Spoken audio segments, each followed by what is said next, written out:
Hello everyone, welcome to वेदीफाइल। तो आज हम बात करेंगे बच्चों एक नए चैप्टर की, और वो चैप्टर है हमारा classification of elements and periodicity in properties. That means हम एलिमेंट्स को क्लासिफाई करेंगे और उनकी पीरियोडिक प्रॉपर्टीज के बारे में पढ़ेंगे। बात क्लियर है? तो इस यूनिट के अंदर हम और क्या पढ़ेंगे? इस यूनिट में हम पढ़ेंगे उन एलिमेंट्स का हिस्टोरिक डेवलपमेंट क्या था, किस तरह वो डिराइव हुए, उनकी क्या हिस्ट्री थी, उन सबको हम इस चैप्टर में पढ़ेंगे। सेकंड, उनके इलेक्ट्रॉनिक कॉन्फ़िगरेशंस क्या थे, इलेक्ट्रॉनिक कॉन्फ़िगरेशन ऑफ एलिमेंट्स के बारे में पढ़ेंगे हम। मॉडर्न पीरियोडिक लॉ क्या था, मेंडलीव पीरियोडिक लॉ क्या था, ये सब चीज पढ़ेंगे हम। कुछ पीरियोडिक क्लासिफिकेशंस देखेंगे हम कि किस तरह चीजें ऊपर से नीचे आने पर इंक्रीज होती है, नहीं होती, पीरियोडिक टेबल में एलिमेंट्स की प्लेस कहाँ करते हैं, ये सब चीजें हम यहाँ पढ़ेंगे। और कुछ यहां हम पढ़ेंगे केमिकल और फिजिकल प्रॉपर्टीज ऑफ एलिमेंट्स, हम इस चैप्टर में पढ़ेंगे। बात क्लियर है? तो इन सब के बारे में आज हम डिटेल में इस चैप्टर के अंदर पढ़ेंगे। तो सबसे पहले आपने चैप्टर का नाम देखा होगा क्लासिफिकेशन ऑफ एलिमेंट्स। तो सबसे पहले आपके मन में क्वेश्चन आएगा कि एलिमेंट्स को क्लासिफाई करने की क्या जरूरत पड़ी?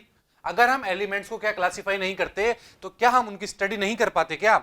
बिल्कुल, ये एक वैलिड क्वेश्चन है। इसे हम एक एग्जाम्पल से समझते हैं। सपोज हमारे पास ये 10 बुक्स हैं और इस 10 बुक्स में से हमसे कोई कह दे कि आप 11th क्लास की केमिस्ट्री की बुक निकाल के लाइए, तो आप बहुत इजीली निकाल के दे देंगे। बिल्कुल, आपको इन 10 बुक्स में से उस केमिस्ट्री बुक को निकालने में बिल्कुल जोर नहीं आएगा, आप बहुत इजीली कह देंगे कि ये 11th क्लास की केमिस्ट्री की बुक है। बट अगर आपको ये 10 बुक ना देके एक बहुत बड़ी लाइब्रेरी दे दी जाए जहां पर रैंडमली बुक अरेंज हो रखी है और आपको कह दिया जाए कि अब मुझे 11th क्लास के केमिस्ट्री की बुक लाके दीजिए, तो क्या आप उसको इतना इजीली कर पाएंगे? नहीं, ये बहुत डिफिकल्ट टास्क हो जाएगा। बिल्कुल बच्चों, बहुत डिफिकल्ट टास्क हो जाएगा कि आप इतने सारी बुक्स में से एक 11th क्लास की केमिस्ट्री की बुक निकाल के दे सको। नहीं हो पाएगा इतना इजीली। तो इसके लिए क्या किया जाएगा बच्चों? अगर उन्हीं सभी बुक्स को एक वेल्ड मैनर में अरेंज कर दिया जाए, दैट मींस ये 10th की बुक्स होगी, ये 11th की बुक्स होगी, ये 12th की बुक्स होगी, ऐसे करके सबको अरेंज कर दिया जाए और फिर आपसे कहा जाए कि आप मुझे 11th क्लास की केमिस्ट्री की बुक लाके दीजिए, तो आप बहुत इजीली उस बुक को लाके दे देंगे। बात क्लियर है? दैट मींस अगर हमने बुक को वेल अरेंज किया है तो हमें कोई भी बुक के लिए कह दिया जाए तो हम बहुत इजीली इसको निकाल सकते हैं, बहुत इजीली इसको लेके आ सकते हैं। इसी तरह हम जब एलिमेंट्स की बात करते हैं तो एलिमेंट्स भी हमारे पास बच्चों केवल 5-6 तो है नहीं, एलिमेंट्स भी हमारे पास बहुत सारे हैं। अभी हम आगे चल के देखेंगे, हमारे पास 118 एलिमेंट्स अब प्रेजेंट टाइम में क्या हो चुके हैं, डिस्कवर हो चुके हैं। तो दैट मींस हमारे पास एलिमेंट्स भी बहुत ज्यादा नंबर में है। तो इतने ज्यादा नंबर में एलिमेंट होने की वजह से हमें उनका क्लासिफिकेशन जरूरी था, जिससे हम उनके बारे में डिटेल्ड स्टडी कर सकें। बात क्लियर है यहां तक? ठीक है, हमें यह पता लग गया कि हमने एलिमेंट को क्लासिफिकेशन क्यों किया। बात क्लियर है? अब हम देखते हैं कि पीरियोडिक क्लासिफिकेशन स्टार्ट कब हुआ, कब ये ओरिजिनेट हुआ और किसने इसे ओरिजिनेट किया, कब पीरियोडिक टेबल का फॉर्मेशन स्टार्ट हो चुका था। दैट मींस एलिमेंट को क्लासिफाई करना स्टार्ट हो चुका था। अब उसके बारे में पढ़ते हैं। So periodic table formation start in 1789 by Antoine Lavoisier. Antoine Lavoisier एक साइंटिस्ट थे जिनने 1789 के अंदर क्या किया था, सबसे पहले एलिमेंट को क्लासिफाई करना स्टार्ट कर दिया था। और उनने बेस रखा था कि एलिमेंट्स को मेटल्स, नॉन मेटल्स, गैसेस, इनके आधार पर उन एलिमेंट को क्लासिफाई किया जाए। बात क्लियर है आपको? और उस टाइम तक केवल 33 एलिमेंट्स ही डिस्कवर किए जा चुके थे। मतलब जब लेवाइजर ने इन सबको अरेंज करना स्टार्ट किया था, क्लासिफिकेशन स्टार्ट किया था, उस टाइम केवल 33 एलिमेंट्स ही ऐसे थे जो डिस्कवर किए जा चुके थे। बट जब बात आई 1865 की, तो 1865 तक पहुंचते पहुंचते एलिमेंट्स जो डिस्कवर हो रखे थे उनका नंबर डबल हो गया। दैट मींस उस समय 63 एलिमेंट डिस्कवर हो चुके थे। और अगर मैं प्रेजेंट के टाइम की बात करूं तो आपको सभी को पता है कि 118 एलिमेंट ऐसे हैं जो डिस्कवर किए जा चुके हैं और ये प्रोसेस अभी भी कंटिन्यू चालू है। सो इतने सारे एलिमेंट्स होने की वजह से ये बहुत डिफिकल्ट था कि उनको इंडिविजुअली स्टडी की जाए, उनके बारे में इंडिविजुअली स्टडी की जाए। तो हमें इस प्रॉब्लम को सॉल्व करने के लिए साइंटिस्ट ने एक सिस्टमेटिक वे दिया। किस लिए सिस्टमेटिक वे दिया? कि हम उन एलिमेंट को एक बहुत सिस्टमेटिक वे में क्लासिफाई कर सकें, जिससे उनकी स्टडी बहुत अच्छे से की जा सके। बात क्लियर है यहां तक? तो सबसे पहले लेवॉइजर आया था, उसने अपने मेटल, नॉन मेटल, गैसेस के बेसिस के ऊपर एलिमेंट को क्लासिफाई कर दिया था। पर उस समय बहुत कम एलिमेंट ऐसे थे जो डिस्कवर किए जा चुके थे। तो जैसे जैसे एलिमेंट बढ़ने लगे तो हमें उनको भी क्लासिफाई करना था। तो लेवोइजर के बाद आया एक जर्मन केमिस्ट जॉन डॉबेराइनर। डॉबेराइनर ने जो अर्ली 1800s में क्या बोला, उनने एक आइडिया दिया था ट्रेंड्स का। ट्रेंड्स कौन सी? प्रॉपर्टीज ऑफ एलिमेंट्स की। दैट मींस अगर एलिमेंट को कुछ सर्टेन प्रॉपर्टीज के हिसाब से जमा दिया जाए तो वो एक पीरियोडिक टेबल का फॉर्मेशन कर देंगे, ऐसा डॉबनेर ने बोला था। बट 1800s के अंदर उसने वो ट्रेंड दे नहीं पाया कि कौन सा ट्रेंड ऐसा होगा जिसके हिसाब से सारे एलिमेंट को क्लासिफाई कर दिया जाए। तो उसने और स्टडी करना स्टार्ट किया बच्चों। तो जैसे ही वो 1829 तक पहुंचा तो 1829 के अंदर उनने तीन तीन एलिमेंट्स का एक ट्रायड्स बनाया, तीन तीन एलिमेंट्स का एक ग्रुप बनाया जिसको उन्होंने कहा ट्रायड्स। और उन एलिमेंट को उन्होंने इस तरह जमाया जिससे उनकी फिजिकल और केमिकल प्रॉपर्टीज में सिमिलरिटीज आ जाए। That means by 1829 he noted as similarities among the physical and chemical properties of the several groups of three element called triads. That means डॉबेराइनर ने क्या कहा था, तीन तीन एलिमेंट्स का एक ग्रुप बनाया था जिसको उन्हें ट्रायड्स कहा था। अब बात करूं कि इन ट्रायड्स का लॉ क्या था, मतलब किस क्राइटेरिया पे उनने ये ट्रायड्स बनाए थे। Notice that the middle element of each of the triads had an atomic weight about half of the atomic weight of the other two. उसने क्या बोला था कि जो मेरा सेंट्रल वाला एलिमेंट होगा उसका एटॉमिक वेट जो होगा वो बाकी दो एलिमेंट्स के एटॉमिक वेट के सम के हाफ होगा। दैट मींस अगर थर्ड वाला जो मेरा एलिमेंट है उनका एटॉमिक वेट को मैं सम करके उसका हाफ कर दूं तो वो ऑलमोस्ट अबाउट जो सेंटर वाला एलिमेंट होगा उसका एटॉमिक नंबर आ जाएगा। बात क्लियर है? अब इसको हम एक एग्जांपल से समझते हैं।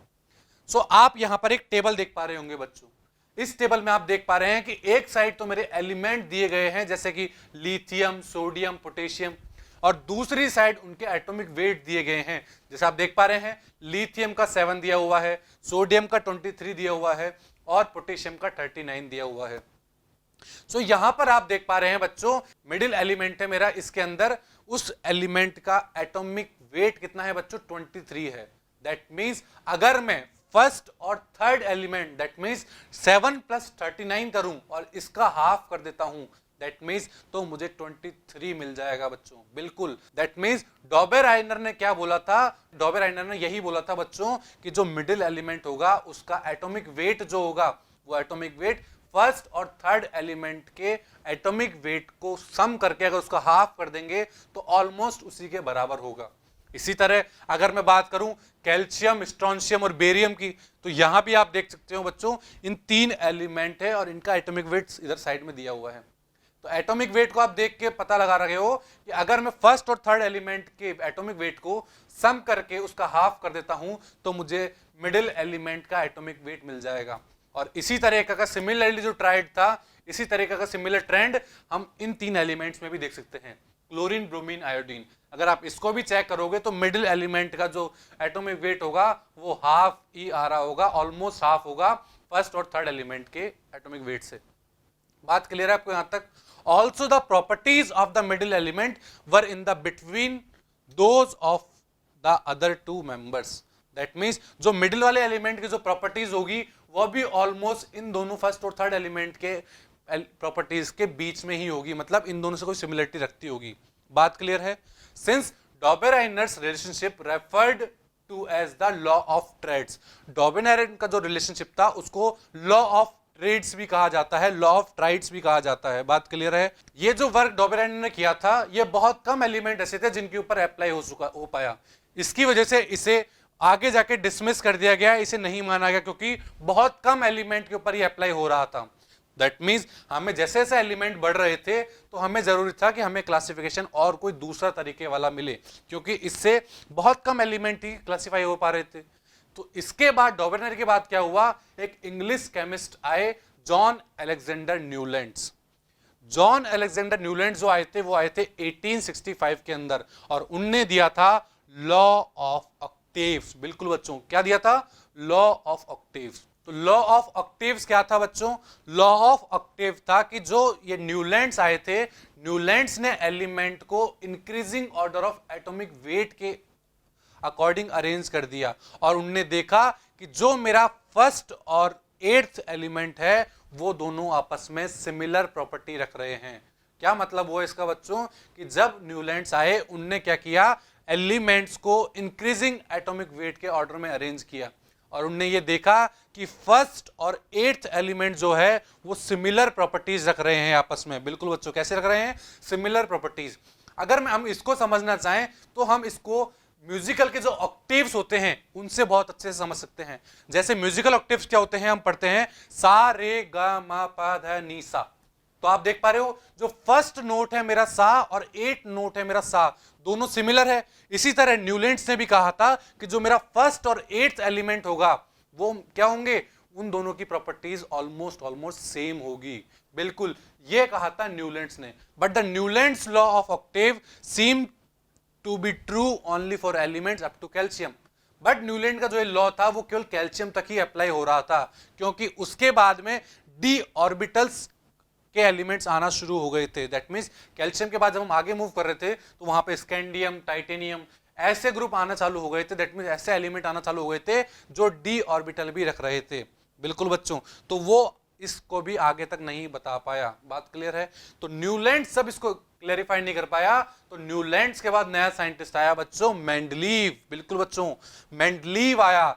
मेंडलीव ने क्या किया, मेंडलीव 1869 के अंदर एक लॉ दिया for arranging the elements. Elements को अरेंज करने के लिए मेंडलीव ने एक लॉ दिया जिसे कहा गया मेंडलीव पीरियोडिक लॉ। बिल्कुल बच्चों, क्या कहा गया, मेंडलीव पीरियोडिक लॉ कहा गया।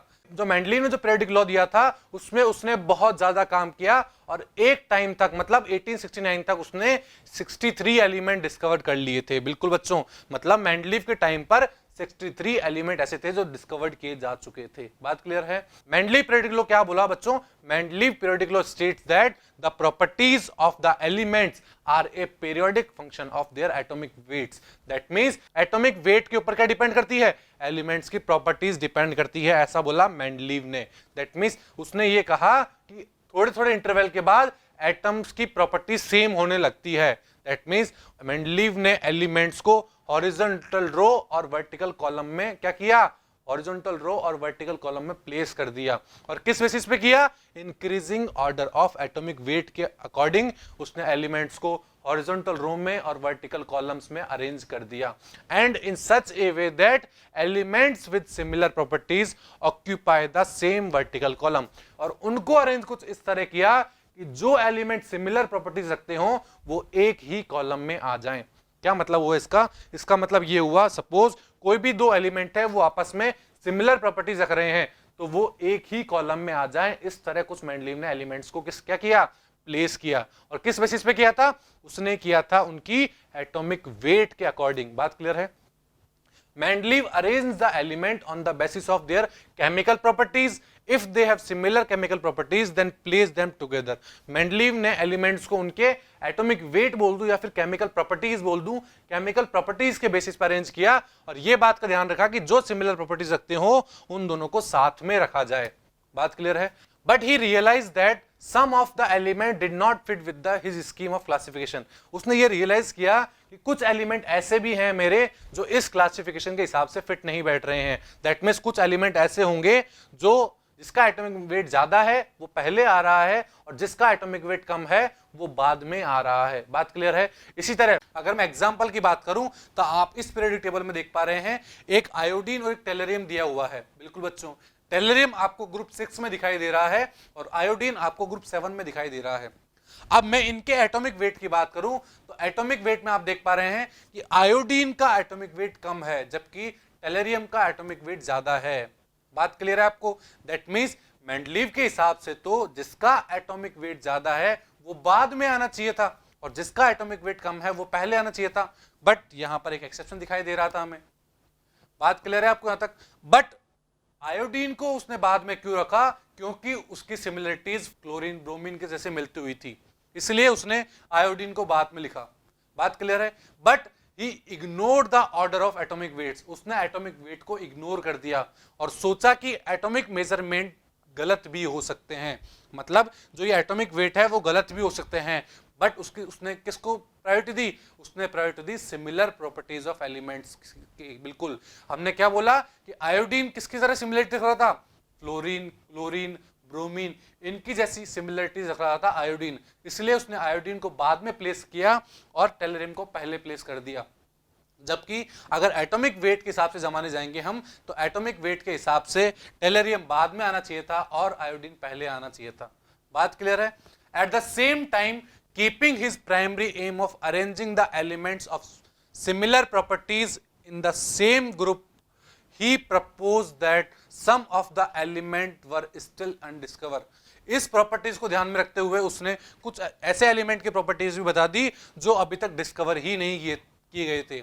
उसने उन अनडिस्कवर्ड एलिमेंट के लिए उस पीरियोडिक टेबल में कुछ गैप मेंशन कर रखे थे। दैट मींस आप देख पा रहे हैं इस पीरियोडिक टेबल में बहुत सारे आपको गैप दिखाई दे रहे हैं। दैट मींस मेंडलीव ने उन एलिमेंट की भी प्रॉपर्टीज बता दी जो अभी तक डिस्कवर ही नहीं किए गए थे।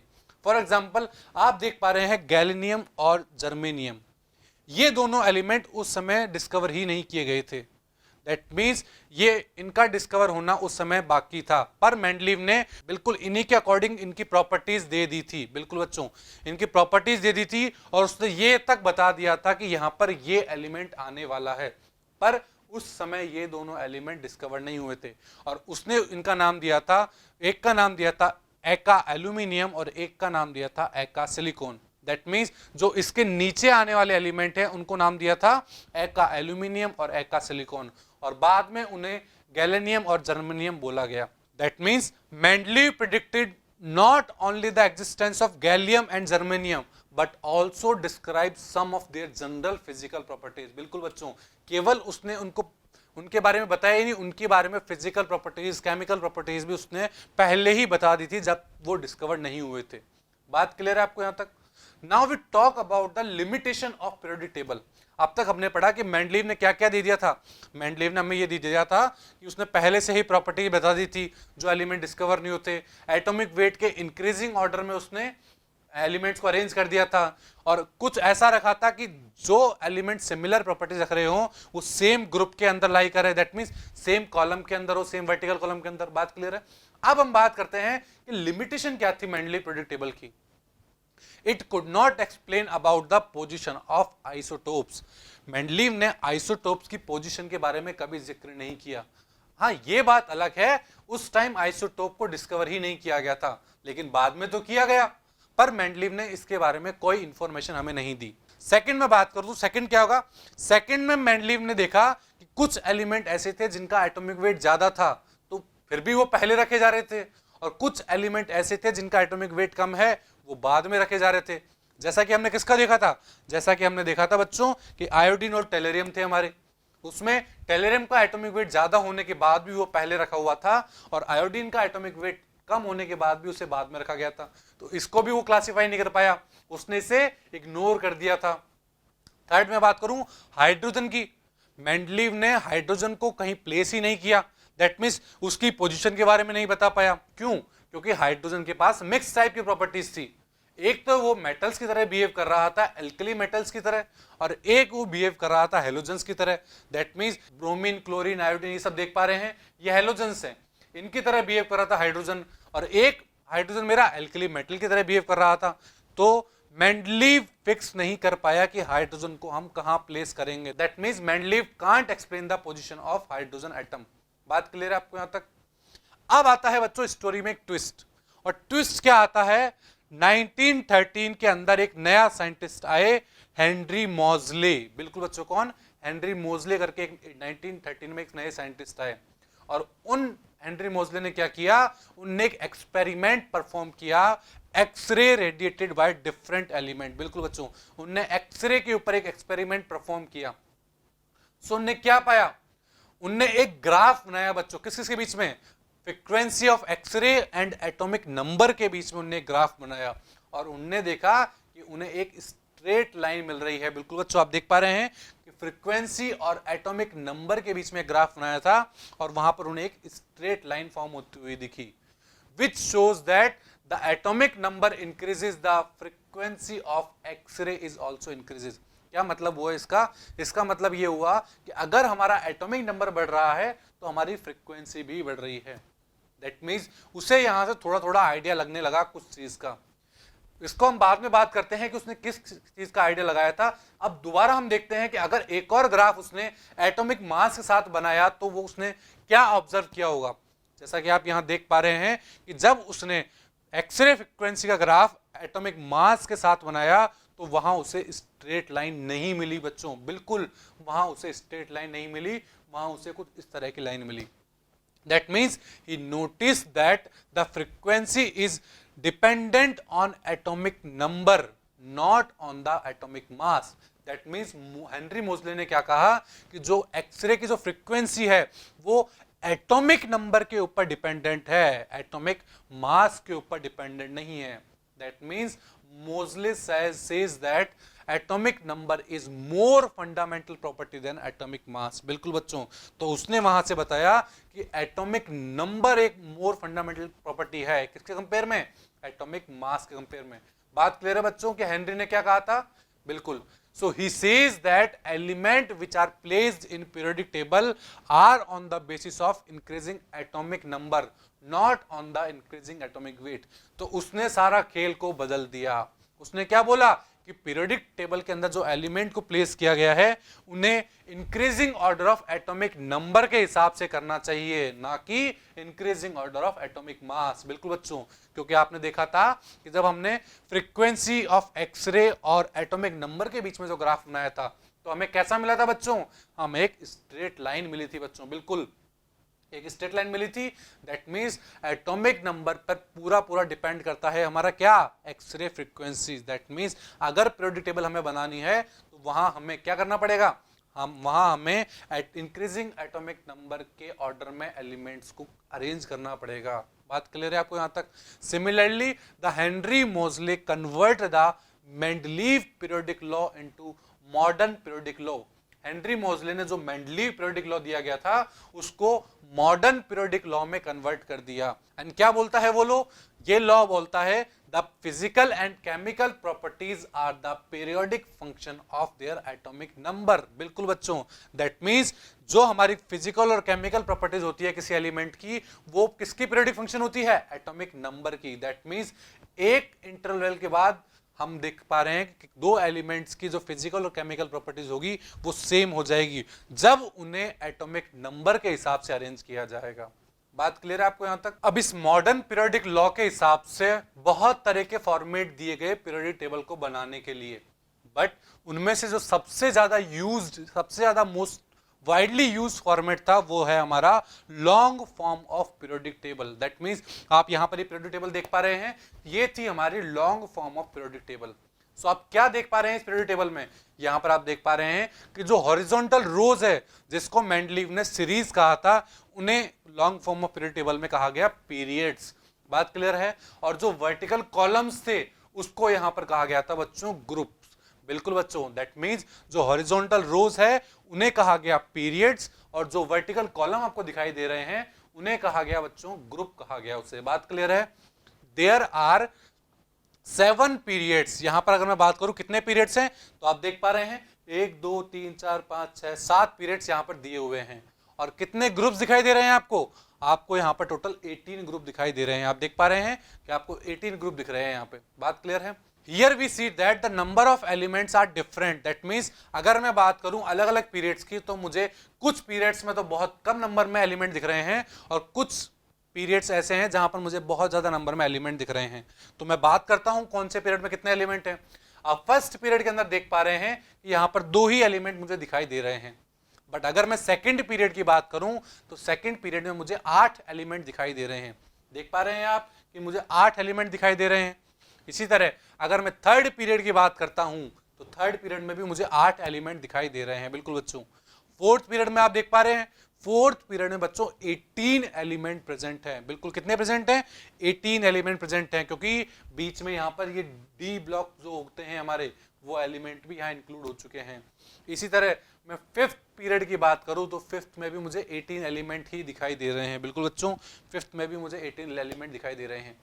अब मैं बात करता हूं सिक्स्थ पीरियड की। सिक्स्थ पीरियड के अंदर बच्चों एलिमेंट्स का नंबर बढ़ के हो जाता है 32। क्यों हो जाता है 32? क्योंकि वहां पर एक पोजीशन ऐसी है जहां पर बीच में लेंथेनॉइड्स भी आ जाते हैं, दैट मींस जो एफ ब्लॉक एलिमेंट्स होते हैं वो भी इंक्लूड हो जाते हैं मेरे यहाँ पर 6th पीरियड के अंदर। इसी तरह अगर मैं 7th पीरियड की बात करूं तो 7th पीरियड में भी मेरे 32 एलिमेंट्स होते हैं। क्यों? क्योंकि वहां पर एफ ब्लॉक एलिमेंट्स ही आ जाते हैं जिन्हें एक्टिनॉइड भी कहा जाता है। बात क्लियर है? तो आप देख पा रहे हैं कि कुछ पीरियड ऐसे हैं जहां पर बहुत कम नंबर में क्या है मेरे पास एलिमेंट्स हैं, और कुछ पीरियड ऐसे हैं जहां पर बहुत ज्यादा अमाउंट में एलिमेंट प्रेजेंट है। बात क्लियर है? जैसे 2, 8, 18, 18, 32, 32, इन सब नंबर को कहा जाता है बच्चों मैजिक नंबर। बिल्कुल क्या कहा जाता है? मैजिक नंबर कहा जाता है इन सब नंबर्स को। क्यों ऐसा मैजिक नंबर क्यों कहा जाता है इन्हें? इनमें क्या कोई मैजिक होता है? उनको भी अब हम बात करते हैं कि इन्हें मैजिक नंबर क्यों कहा जाता है। Because elements with similar properties repeats after the interval of 2, 8, 8, 18, 18, 32, 32। Due to this they are called magic number. क्या बोला मैंने बच्चों कि अगर किसी एलिमेंट से मैं उसके जस्ट नीचे वाले एलिमेंट की तरफ मूव करूंगा तो इतने ही इलेक्ट्रॉन का ऐड करना पड़ेगा तो मैं जस्ट उसके नीचे वाले एलिमेंट के ऊपर पहुंच जाऊंगा, जिसकी प्रॉपर्टीज बिल्कुल सेम होगी ऊपर वाले एलिमेंट से। बात क्लियर है? फॉर एग्जाम्पल इसमें हम एक एग्जाम्पल से बात करते हैं। सपोज मैंने कोई भी एक रैंडम एलिमेंट की बात करता हूं। If we add the magic number to the atomic number of that element, then you get the atomic number of element which is just below it. क्या बोला मैंने बच्चों? Suppose इस पूरी पीरियड टेबल में से मैं कोई भी एक रैंडम एलिमेंट पिक करता हूं और उस एलिमेंट के एटॉमिक नंबर के अंदर अगर मैं रेस्पेक्टिव मैजिक नंबर को ऐड कर दूं तो मुझे उसके जस्ट नीचे वाले एलिमेंट का एटॉमिक नंबर पता लग जाएगा। फॉर एग्जांपल एक हाइड्रोजन एटम लेते हैं। आप देख पा रहे हैं मैंने एक हाइड्रोजन एटम ले लिया है। हाइड्रोजन एटम का एटॉमिक नंबर होता है 1, और अगर उसके अंदर मैं मैजिक नंबर का ऐड कर देता हूं, मैजिक नंबर कौन सा होगा यहाँ पे? 2। अगर यहां पर मैं मैजिक नंबर को ऐड कर देता हूं तो मुझे लिथियम मिल जाता है, दैट मींस, और उसका क्या होगा एटॉमिक नंबर? उसका एटॉमिक नंबर होगा 3। बात क्लियर है?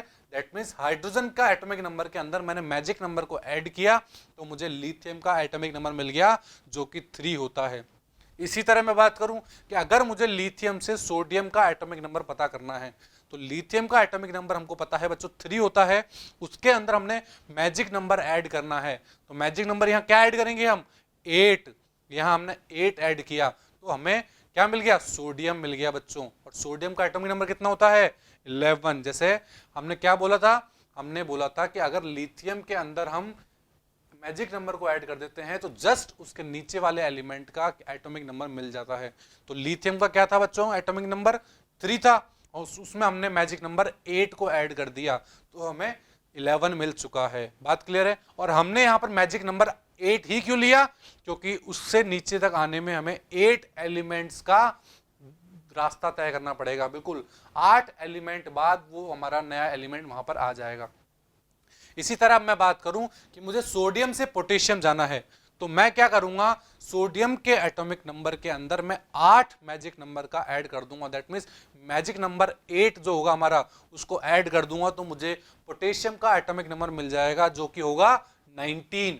इसी तरह मैं बात करूं पोटेशियम से रुबिडियम जाना है मेरे को, तो पोटेशियम से रुबिडियम जाने के लिए क्या करेंगे? पोटेशियम का जो एटॉमिक नंबर होगा उसके अंदर हम मैजिक नंबर का ऐड कर देंगे, और मैजिक नंबर यहाँ कितना होगा? 18। बिल्कुल बच्चों यहां हम 18 का ऐड कर देंगे तो हम कहां पहुंच जाएंगे? रुबिडियम के ऊपर पहुंच जाएंगे, दैट मींस जिसका एटॉमिक नंबर 37 होगा।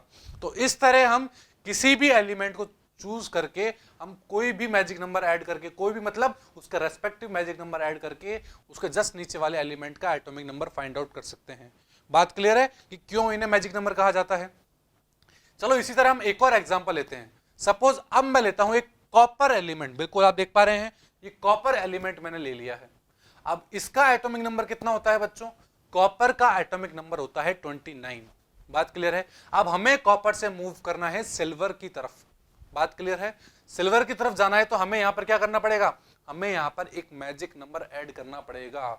अब हमें नहीं पता कि वो मैजिक नंबर क्या होगा, तो जैसे ही आपको पता है कि हम 4th पीरियड से 5th पीरियड की तरफ मूव कर रहे हैं, और जब हम 4th पीरियड से 5th पीरियड की तरफ मूव करते हैं तो हमें मैजिक नंबर लेना होता है 18।